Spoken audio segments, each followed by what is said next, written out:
مساء الخير وحلقة جديدة في الكرة مع عاكف. النهاردة هنغطي ماتش الأهلي والمصري لسه خالص من شوية بفوز الأهلي على المصري 4-2. وفوز الأهلي يعتبر مش على المصري بل فوز الأهلي على الفار. وبرضه هنقول لكم تفاصيل مسابقة كأس العالم للأندية في نهاية الحلقة إن شاء الله، هنقول لكم بعض التفاصيل. ولكن لازم نحلل مباراة الأهلي النهاردة والمصري. اللي بيحصل في الفار واللي بيحصل في التحكيم ده حاجه غير طبيعيه.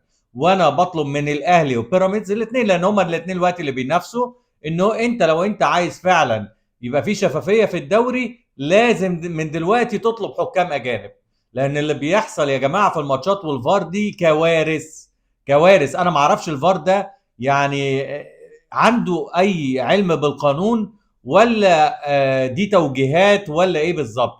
مش ممكن اللي بنشوفه بيحصل ده. يعني شفنا هدف وسام ابو علي اللي اتلغى النهارده، جايب له كوره من قبل ما الكوره ترجع نص الملعب وترجع تاني تبقى هجمه. يعني هنا بدايه الهجمه الواعده اصلا ما بداتش. دي اول حاجه.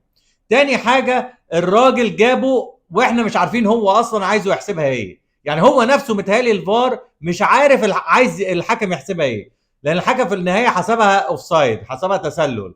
انما لو تشوف الفوكس او التركيز من الفار على اللعبه، مركز له على رجل وسام ابو علي مع الرجل الثانيه. يعني هو مش جايب له اصلا زاويه تسلل. انا ما اعرفش الحكم حسبها تسلل بناء على ايه. يعني هو اصلا الفار مش جايب له صوره التسلل، هو جايب له صوره احتكاك ما بين وسام ابو علي وما بين مدافع المصري.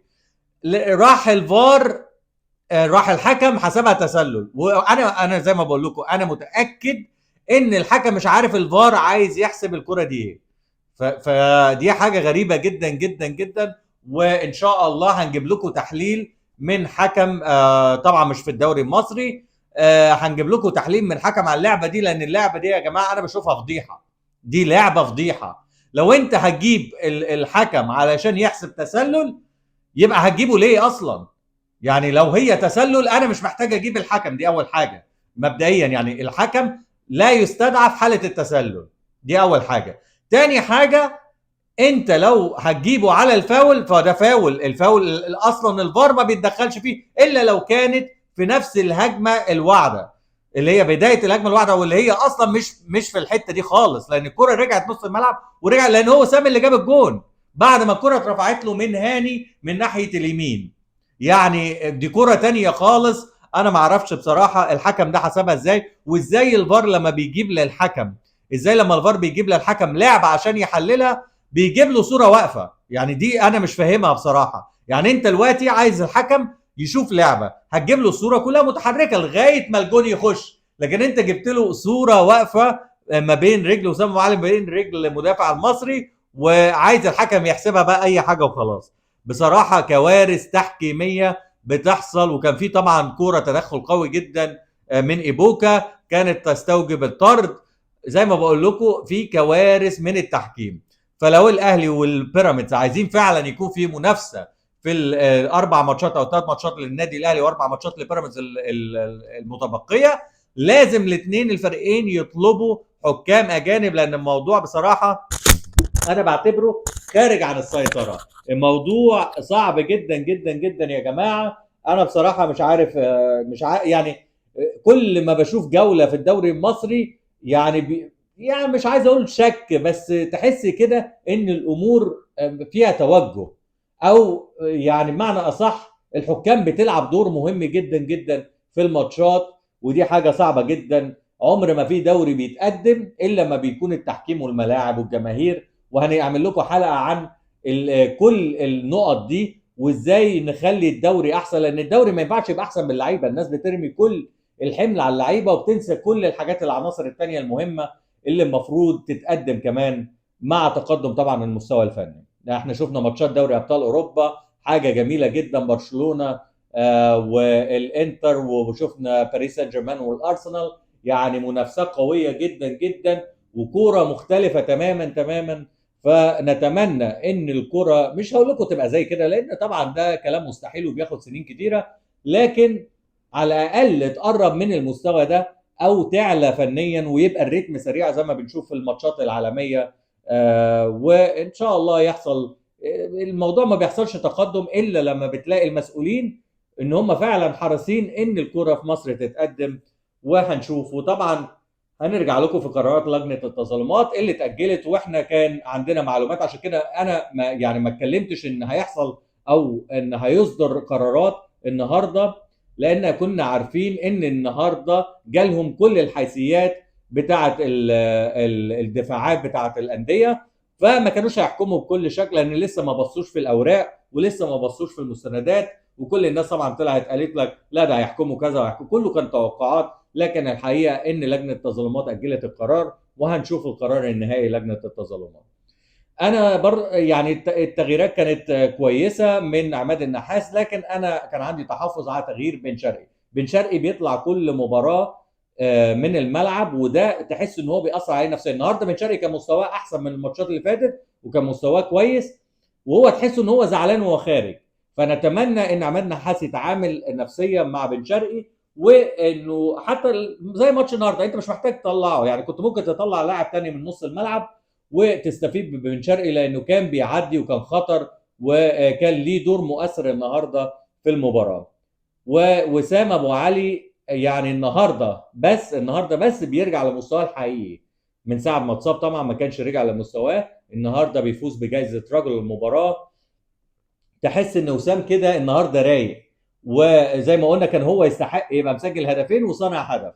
هو سجل هدف وصنع هدف، لكن اتلغى له هدف. انا بقول لكم 100% هدف وما فيهاش كلام. وانا لغايه دلوقتي مش عارف الحكم اصلا والفار اتكلموا فيها ازاي، ويا ريت النادي الاهلي يطلب تسجيل اللي ما بين الحكم والفار، لان لو فعلا الفار كان بيقول للحكم انه شوف التسلل تبقى دي كارثه لازم الاهلي يستخدمها. فهنشوف القرار النهائي لمجلس اداره النادي الاهلي، لان الاهلي لو ما اعترضش هتلاقي الاخطاء دي عماله بتتمادى بشكل كبير جدا. مسابقه كاس العالم للانديه هنقول لكم التفاصيل ان شاء الله في الحلقات اللي جايه. هي طبعا توقعا مباريات النادي الاهلي في كاس العالم للانديه، وبرضه هنعمل لكم حلقات من ملاعب كاس العالم للانديه، وهيكون في تغطيه خاصه لكاس العالم. هتتوقع النتائج، هنقول لكم هتتوقعها ازاي. المسابقه هتبتدي يوم 1/6 وهتنتهي يوم 13/6 قبل اول ماتش الاهلي في كاس العالم للانديه. عايز اروح بس كده، احنا بنحلل طبعا في اخر البرنامج، بنحلل اللقطات الاعلاميه او كلام اتقال في الاعلام الرياضي المصري في الاسبوع اللي فات. عايز اروح لكلام قاله الكابتن رضا عبد العال اللي قال لك ان لا ده بيراميدز لاعب 3 ماتشات الساعه 5 والاهلي لاعب ال3 ماتشات الساعه 8، وان بيراميدز بيلعب خارج ملعبه والاهلي بيلعب داخل ملعبه، وده بيراميدز كل الماتشات اللي عنده داخل مصر. انا مش عارف الكابتن رضا يعني هو عشان الملعب بس مختلف، لكن في القاهره بيعتبروا ان هو ده خارج الملعب. ولما اتقال له طب ما الاهلي هيلعب بره الاستاد القاهره، قال لا ما هو في القاهره برضه. طب ما انت بتناقض نفسك ليه يا كابتن رضا؟ انا مش فاهم. طب انت لو بتاخد بمبدا المؤامره، لان الكابتن رضا عبد العال عايش في مؤامره كونيه على كل الانديه اللي بتلعب الاهلي. يعني بيراميدز قال لك بيلعب الساعه 5. طب ليه يا كابتن رضا ما قلتش ان الاهلي لعب قبل بيراميدز بيوم، لعبوا في نفس اليوم، والنادي الاهلي لعب النهارده قبل بيراميدز بيوم، والبنك الاهلي لعب بعد بيراميدز بيومين وهيلعب مع بيراميدز. طب ليه ما بتتكلمش في الموضوع ده ان بيراميدز خد راحه عن الاهلي يوم وعن النادي البنك الاهلي يومين وهم في مباراه ما بينهم؟ ليه ما فيش مؤامره هنا؟ ما هو لو هنمشي بكل حاجه وكل قرار ان في مؤامره يبقى لازم تتكلم على الكل يا كابتن رضا، وتكون محايد، ما تتكلمش بانتمائك، وخلي عندك حياد في الكلام علشان ما تغلطش. للاسف ان انت كل كلامك متسرع وكل كلامك بيكون فيه حكم سريع جدا ومعلومات خاطئه، علشان كده بنشوف ان للاسف الاعلاميين اللي بيبقوا قاعدين قدامك او مذيعين اللي بيبقوا قاعدين قدامك ما بيعرفوش يردوا عليك، او ما اعرفش بيبقوا نايمين ولا ايه، والاعداد بيبقى نايم او بيسيبوه اللي هو بقى دي بتبقى رساله. يعني انا لو مذيع قاعد قدام ضيف وهو عمال يقول اي كلام هسيبه بقى يتكلم علشان خاطر اعدي له الكلام وابقى انا ليا مزاج ان الكلام ده يعدي. فاحنا بس بنحاول نكشف بعض الحاجات اللي بتتقال دي زي ما بيقولوا كده السم في العسل، عشان يقيم الجماهير او يهيج الجماهير على الاتحاد الكوره او رابطه الانديه. فاحنا فاهمين الكلام ده كله. حاجه اخيره هنروح لها، طبعا في خبر برضو ان جوميز المدرب اللي كان بيدرب نادي الزمالك بيقرب جدا جدا من نادي الاهلي. لسه في حديث ما بين اداره النادي الاهلي وجوميز، لكن هو قريب جدا، واداره النادي الاهلي مقتنعه جدا بجوميز ان هو يقود الاهلي في كاس العالم للانديه والموسم القادم. هاخد حاجه اخيره معايا قبل ما اختم معاكم. الكابتن اكرامي. الكابتن اكرامي دايما بيثير الجدل وبيرجع تاني الكلام عن رمضان صبحي، مش عارف ليه، كأن مهيب عبد الهادي وام بي سي ما عندهاش الا قصه رمضان صبحي. ده جمهور الاهلي نسي رمضان صبحي، والناس كلها نسيت رمضان صبحي. ليه بترجع كابتن اكرامي الناس تفكرها تاني باللي بيحصل؟ وليه بتتكلم في الموضوع تاني كأن مفيش مواضيع تتكلموا فيها؟ يعني مهيب عبد الهادي تحس ان كل حلقه بيجي فيها اكرامي لازم يتكلموا عن قصه رمضان صبحي والاهلي. القصه اللي بقى لها يعني اكتر من سنتين، لا لازم يتكلموا عليها ويقارنوها بزيزو. تعالوا كده نسمع كابتن اكرامي قال ايه، وعلشان نرد على كابتن اكرامي. بس ليه؟ بس يا كابتن يا عم بالراحه، بس مع بعضينا بالراحه، احنا مع بعضينا. حصل تفاوض مع زيزو مع نادي الزمالك في قد ايه؟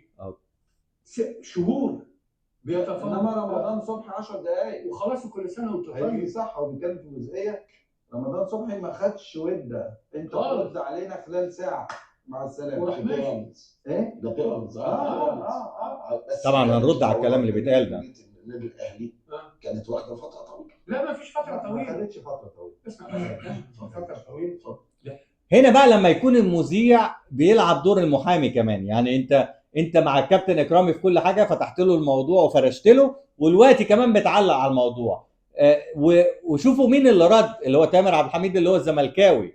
قال له لا ده مفاوضات كانت على فتره طويله مع رمضان صبحي، لكن اكرامي ومهيب عبد الهادي بيقول لك لا ده هي ساعه واحده. يعني تخيل الاهلي بدا المفاوضات مع رمضان صبحي وقال له قدامك ساعه، يعني ده ما فيش اداره في العالم بتعمل كده.